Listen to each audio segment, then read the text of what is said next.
Mi tío arruinó a mis padres por venganza, así que le devolví el favor 20 años después. Hola a todos, aquí estoy, sentado frente a mi teclado, listo para contarles una historia que ha estado quemándome por dentro durante años.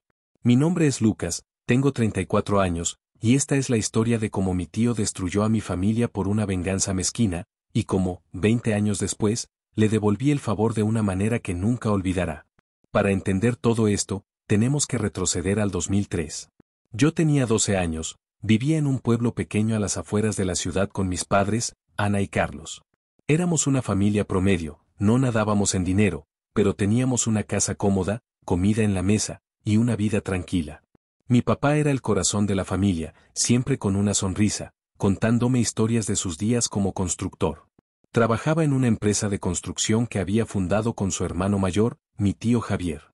Ellos eran socios desde que eran jóvenes, y mi papá siempre hablaba de Javier con admiración. Tu tío es un genio con los números, decía. Sin él, no tendríamos este negocio. Yo, siendo un niño, veía a Javier como una figura casi mítica. Era alto, siempre impecable con sus trajes caros, y tenía esa sonrisa confiada que te hacía pensar que todo lo tenía bajo control. Pero no todo era tan perfecto como parecía. Mis padres no lo sabían, pero Javier estaba tramando algo a sus espaldas. Durante años, mientras mi papá se rompía el lomo en las obras, lidiando con clientes, trabajadores y problemas del día a día, Javier estaba en la oficina, manejando las finanzas. O, mejor dicho, manipulándolas. Resulta que estaba desviando dinero de la empresa a cuentas personales que había abierto a su nombre. No eran sumas pequeñas, eran miles, decenas de miles, que se acumulaban con el tiempo. Mi papá, confiado como era, nunca sospechó nada. Javier era su hermano, después de todo. ¿Quién sospecharía de su propia sangre? Todo se vino abajo en el verano del 2004. Yo tenía 13 años y recuerdo ese día como si fuera ayer. Mi papá llegó a casa con la cara pálida, como si hubiera visto un fantasma. Mi mamá estaba en la cocina, preparando la cena, y lo primero que dijo fue, «Carlos, ¿qué pasa?». Él no respondió, solo se sentó en el sillón y se quedó mirando al vacío. Más tarde, cuando me mandaron a mi cuarto, escuché pedazos de la conversación. Palabras como bancarrota, traición y Javier. Mi papá había descubierto las irregularidades en las cuentas de la empresa, pero Javier fue más rápido. Había fabricado pruebas falsas que hacían parecer que mi papá era el que estaba robando.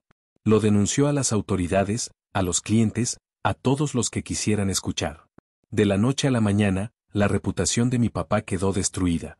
El juicio fue un desastre. Mis padres no tenían el dinero para pagar un buen abogado, mientras que Javier tenía contactos en todas partes. La empresa quebró, y con ella se fueron los ahorros de mis padres, nuestra casa, y cualquier esperanza de estabilidad. Nos mudamos a un departamento pequeño y húmedo en la ciudad, donde las paredes eran tan delgadas que podías escuchar a los vecinos discutir.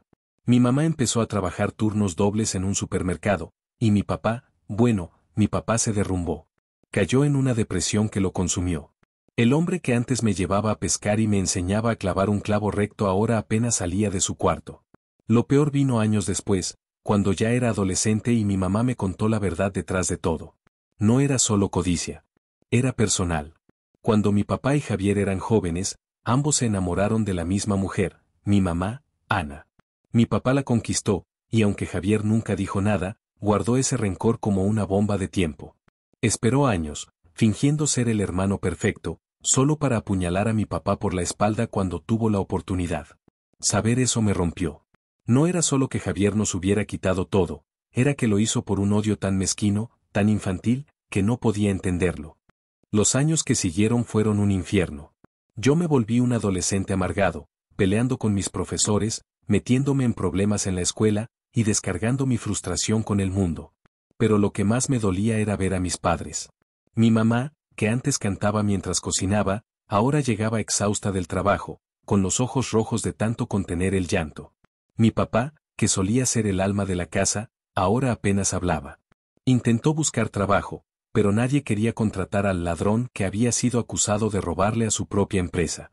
La ciudad era pequeña, y los rumores corren rápido. Cuando cumplí 18, tomé una decisión. No podía seguir viviendo con tanto odio dentro de mí. Me prometí dos cosas. Primero, ayudar a mis padres a salir del hoyo. Segundo, hacer que Javier pagara por lo que había hecho. No sabía cómo, pero esa idea se convirtió en mi obsesión.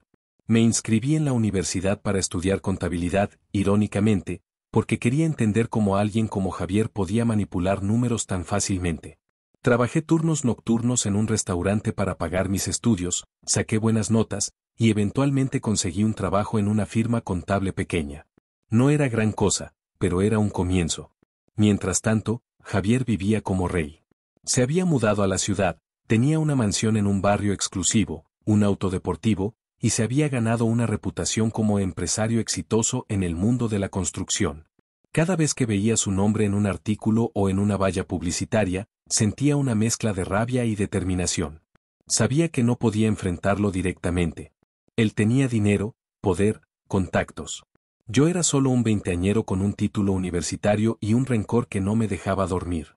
Así que decidí esperar. Observé. Planeé. Durante años, recopilé información sobre él.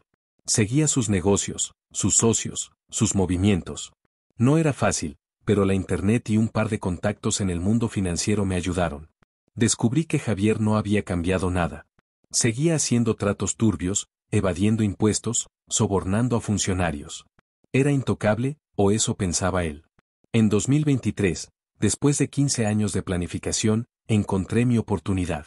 Javier estaba metido en un proyecto enorme, un complejo de edificios residenciales financiado por inversionistas extranjeros. Era el tipo de proyecto que podía hacerlo aún más rico, o destruirlo por completo. Gracias a mis contactos, descubrí que estaba inflando los costos del proyecto para desviar dinero a cuentas offshore. Era el mismo truco que usó con mi papá, pero a una escala mucho mayor. Si alguien lo descubría, no solo perdería el proyecto, sino que enfrentaría cargos por fraude y lavado de dinero. Y yo iba a ser ese alguien. Conseguí un trabajo en la firma contable que auditaba el proyecto. No fue fácil, tuve que mover muchos hilos y usar cada contacto que tenía. Durante meses, trabajé en las sombras, revisando cada documento, cada factura, cada correo. Encontré pruebas irrefutables, transferencias a cuentas fantasma, facturas falsas, pagos a empresas que no existían. Pero no quería simplemente entregarlo a las autoridades. Quería que Javier sintiera el mismo dolor que mi familia sintió. Quería que perdiera todo, no solo su dinero, sino su reputación, su poder, su arrogancia. Hice algo arriesgado. Contacté a uno de los principales inversionistas, un tipo llamado Ricardo, conocido por no tolerar que le vieran la cara. Le envié un paquete anónimo con todas las pruebas, pero lo hice de manera que pareciera que Javier estaba intentando culpar a uno de sus socios. Luego, filtré información a un periodista local que tenía una cruzada personal contra empresarios corruptos como Javier. La prensa empezó a hablar, los inversionistas se pusieron nerviosos, y el proyecto comenzó a desmoronarse. Pero no me detuve ahí. Envié más pruebas a las autoridades fiscales, asegurándome de que cada pista apuntara directamente a Javier. Lo hice con cuidado, cubriendo mis huellas, porque sabía que él intentaría contraatacar. En 2025, todo explotó.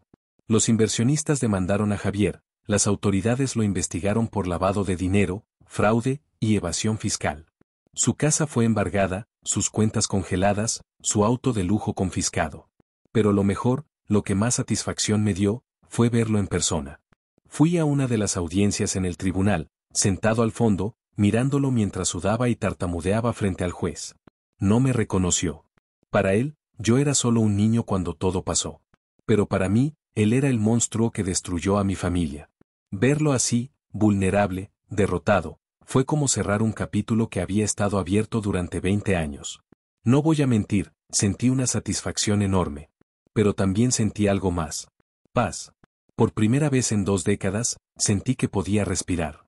Mis padres nunca recuperaron lo que perdieron, pero con el tiempo y mi ayuda, lograron estabilizarse. Les compré una casita pequeña en las afueras, donde ahora viven tranquilos. Mi mamá volvió a cantar mientras cocina, y mi papá, aunque nunca será el mismo, ahora sonríe de vez en cuando. Yo sigo adelante, con un trabajo estable y una vida que, aunque no es perfecta, es mía.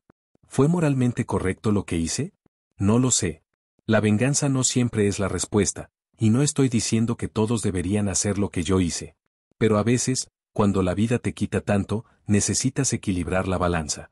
Si estás escuchando esto y tienes tu propia historia de venganza, piénsalo bien antes de actuar. Porque una vez que cruzas esa línea, no hay vuelta atrás. Pero si me preguntas si valió la pena, diría que sí. Gracias por escuchar mi historia. Soy Lucas, y esta fue mi venganza, 20 años en proceso.